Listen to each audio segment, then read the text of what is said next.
Assalamualaikum warahmatullahi wabarakatuh.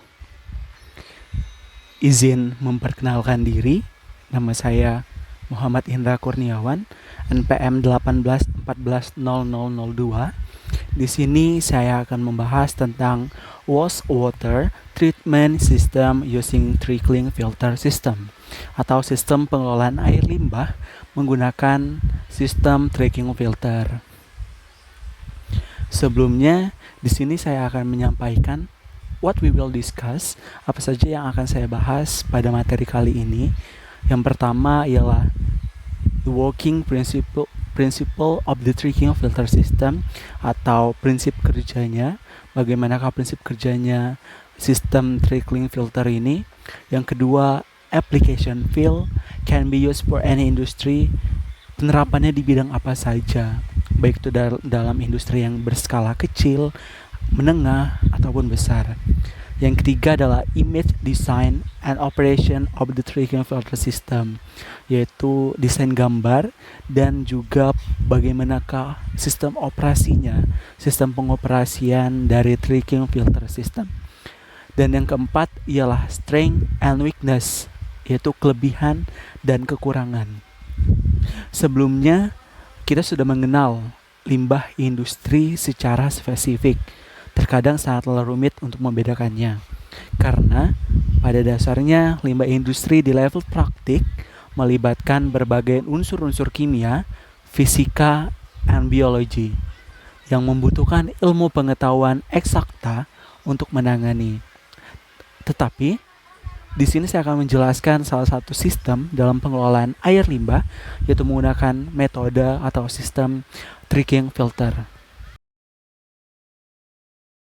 Yang pertama, kita akan membahas the working principle of the trickling filter system. Basically, the trickling filter system is a method for filtering wastewater. The principle is trickling filter consists of a pile of solid media that has a depth of about 2 meters and is usually cylindrical. Pada dasarnya, sistem trickling filter ini merupakan metode untuk menyaring air limbah. Prinsipnya adalah trickling filter terdiri atas tumpukan media padat yang memiliki kedalaman sekitar 2 meter dan biasanya berbentuk silinder atau lingkaran.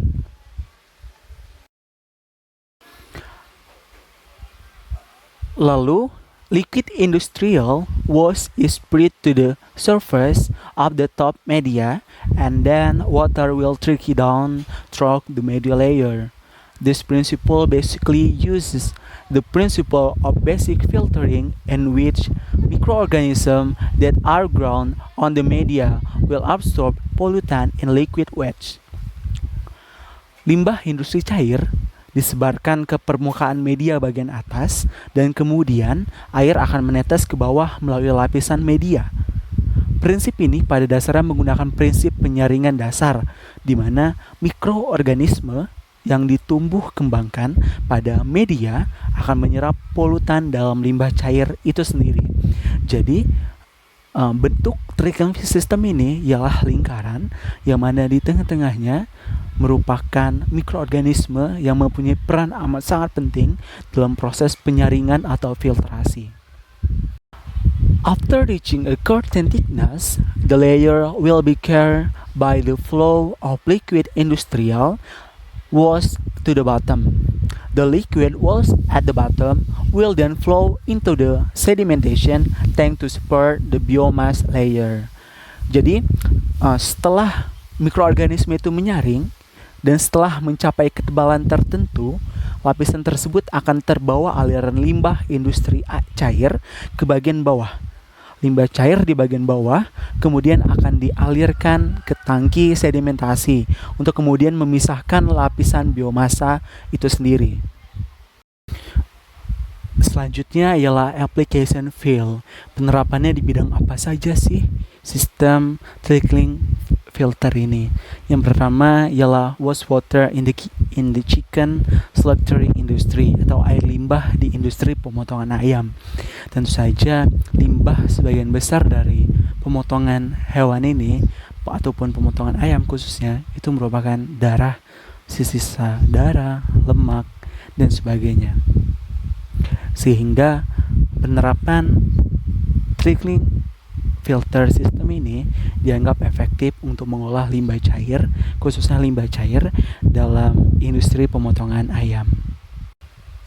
Lalu yang kedua adalah wastewater in catering. Jadi ini adalah air limbah yang dihasilkan oleh suatu industri yang bergerak di bidang makanan, yaitu catering. Oke, di sini saya akan mengambil contoh PT Aerofood Indonesia Unit Surabaya, yang mana merupakan perusahaan penyedia layanan catering makanan untuk penerbangan terbesar di Indonesia yang menjunjung tinggi kesehatan dan keamanan pangan. Oke, jadi untuk air limbah catering pada PT Aerofood ini sudah ada seseorang yang melakukan penelitian tentang efisiensi ataupun tentang media apa yang lebih cocok digunakan dalam trickling filter ini. Jadi di sini ada dua media, yang pertama dengan media batu apung dan yang kedua dengan media bioball. Jadi setelah mereka melakukan penelitian dan menggunakan sistem trickling filter dengan media batu apung memiliki efisiensi lebih tinggi daripada trickling filter dengan media bioball, itu sekitar 82,1% untuk BOD dan 89,8% untuk COD. Oleh karena itu, PT Aerofood menggunakan trickling filter dengan media batu apung karena memiliki efisiensi lebih tinggi dibandingkan dengan media yang lainnya. Lalu yang ketiga, wastewater in fish market or something else. Jadi ini misalkan ada pasar ikan khususnya, yaitu air limbah pasar ikan, yang mana kebanyakan dari air limbahnya ini sama seperti karakteristiknya sama seperti limbah industri pemotongan ayam tadi, namun bedanya ayam sangat banyak menghasilkan darah, sedangkan ikan itu lebih ke apa yang dia punya, misalnya kayak lebih ke sisik, itu lebih ke limbah padatnya. Lalu itu untuk limbah cairnya isi perut ikan, lalu itu air bekas-bekas ikan, seperti itu. Oke, yang keempat yaitu wastewater tofu. Oke, jadi ini adalah air limbah tahu. Pengolahan air limbah tahu menggunakan teknologi trickling filter. Oke, kita sudah tahu bahwa tahu merupakan sumber makanan bergizi, penghasil protein nabati yang cukup baik untuk pemenuhan kebutuhan gizi masyarakat Indonesia khususnya.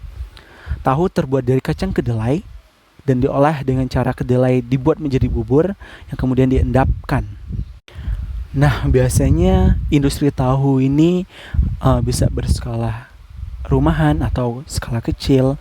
Lalu seiring berjalannya waktu, industri pembuatan tahu semakin berkembang jumlahnya karena harganya yang relatif murah dan bergizi tinggi. Menurut Peraturan Menteri Negara Lingkungan Hidup Nomor 15 Tahun 2008 tentang baku mutu air limbah bagi usaha atau kegiatan pengolahan kedelai, menerangkan bahwa segala kegiatan usaha yang mengolah dengan bahan baku kedelai diharuskan mengikuti baku mutu air limbah. Baku mutu air limbah untuk kegiatan industri tahu adalah nilai rentang pH 6-9 dengan kuantitas limbah maksimum 20 meter kubik per ton, BOD 150 mg per liter dengan beban 3 kg per ton, COD 300 mg per liter dengan beban 6 kg per ton, dan TSS 200 mg per liter dengan beban 2 kg per ton. Dan saja ada berbagai macam pengolahan air limbah yang bisa digunakan sesuai dengan kebutuhan. Salah satunya dengan menggunakan metode trickling filter, di mana trickling filter pada proses pengolahan limbah cair khususnya tahu ini bekerja dengan cara menyebarkan atau mendistribusikan air limbah ke dalam tumpukan media biofilm seperti pada bambu, kerikil, keramik, plastik, dan lain. Media ini diberi bakteri terlekat yang berfungsi untuk menurunkan atau menyisihkan zat organik yang terkandung dalam limbah cair itu sendiri. Nah, untuk pembahasan selanjutnya ialah desain gambar dan juga sekaligus sistem pengoperasiannya. Bisa kita lihat ini adalah gambar diagram proses pengolahan air limbah dengan sistem tracking filter. Di sini ada beberapa bak penampungan, ada bak pengendap awal, ada tracking filter, ada bak pengendap akhir, dan juga ada hasil air olahan. Nah, pengolahan air limbah dengan proses trickling filter adalah proses pengolahan dengan cara menyebarkan air limbah dalam suatu tumpukan atau unggun media yang terdiri dari bahan batu pecah, bisa seperti kerikil, bahan keramik, sisa tanur, medium dari bahan plastik atau lainnya. Dengan cara demikian, maka pada permukaan medium akan tumbuh lapisan biologis, yang mana lapisan biologis ini yang menjadi media paling penting untuk penyerapan ataupun untuk proses filtrasi yang terjadi di trickling filter ini. Proses pengolahan air limbah dengan sistem trickling filter pada dasarnya hampir sama dengan sistem lumpur aktif, di mana mikroorganisme berkembang biak dan menempel pada permukaan media penyangga, yang mana ia yang berperan aktif dalam proses filter ini. Nah, pertama, air limbah akan dialirkan ke dalam bak pengendapan awal. Bisa dilihat sini ada bak pengendap awal, yang mana untuk mengendapkan padatan tersuspensi atau suspended solid. Selanjutnya air limbah dialirkan ke bak trickling filter. Nah, di sini adalah proses trickling filternya melalui pipa berlubang yang berputar. Dengan cara ini terdapat zona basah dan kering secara bergantian sehingga terjadi transfer oksigen ke dalam air limbah. Pada saat kontak dengan media trickling filter, air limbah akan kontak dengan mikroorganisme yang menempel pada permukaan media. Dan mikroorganisme inilah yang akan menguraikan senyawa polutan yang ada di dalam air limbah. Air limbah yang masuk ke dalam bak trickling filter selanjutnya akan keluar melalui pipa under drain yang ada di dasar bak dan keluar melalui saluran effluent. Dari saluran effluent dialirkan ke bak pengendapan akhir, yang air limpasan dari bak pengendapan akhir adalah merupakan air olahan. Lalu lumpur yang mengendap di dalam bak pengendapan akhir selanjutnya didiskurlasikan ke inlet, baik pengendapan awal, gambar baik ke pengendapan awal ataupun akhir. Nah, ini selanjutnya bisa kita lihat, ini adalah gambar penampang bak trickling filter ataupun media. Bisa kita lihat ada pipa distributor yang akan berputar mengalirkan air limbah. Lalu sini ada media filter yang merupakan mikroorganisme. Sini ada ventilasi, ada pipa inlet untuk mengalirkan padatan tersuspensi tadi itu. Lalu ada kolom pusat, ada penutup saluran effluent, ada under drain. Untuk selanjutnya sini saya akan membahas tentang kelebihan dan kekurangan trickling filter system. Nah, untuk kelebihannya, yang pertama, does not require land that is too broad and easy to operate. Jadi metode ini tidak memerlukan lahan yang terlalu luas serta mudah pengoperasiannya. Yang kedua, very economical and practical, sangat ekonomis dan praktis. Yang ketiga, does not require strict supervision, tidak membutuhkan pengawasan yang ketat pada saat pengolahan limbah cair itu sendiri. Dan yang terakhir ialah oxygen supply can be obtained naturally through the topmost surface of the media. Suplai oksigen dapat diperoleh secara alamiah melalui permukaan paling atas media, karena di paling atas terdapat mikroorganisme yang berperan aktif untuk menyuplai oksigen. Lalu untuk weakness ataupun kekurangannya, yang pertama, cannot be filled with a high volume load, considering the biological time on the filter will increase so that it can cause filter blockage. Jadi tidak bisa diisi dengan beban volume yang tinggi, karena kan mengingat masa biologi pada filter yang kita gunakan itu mikroorganisme pada filter yang paling atas akan bertambah banyak sehingga bisa menimbulkan penyumbatan filter, sehingga proses trickling filter tidak dapat berjalan dengan maksimal. Yang kedua, the onset of unpleasant odors, timbulnya bau yang tidak sedap, ya karena terbuka sehingga tentu saja bau akan lebih mudah untuk timbul. Lalu the process is often interrupted by fleas coming over.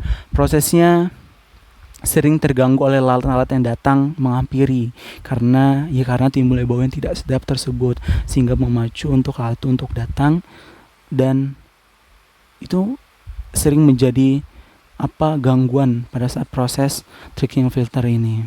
Nah, mungkin dari saya cukup sekian, hanya itu yang dapat saya sampaikan. Saya mohon maaf apabila ada kata-kata yang kurang berkenan ataupun dalam penyampaian saya kurang dimengerti. Di sini saya lampirkan beberapa sumber atau referensi saya untuk mengerjakan tugas ini, yang saya harap bisa membantu dalam memahami proses ataupun memahami trickling filter system ini. Saya akhiri. Wassalamualaikum warahmatullahi wabarakatuh.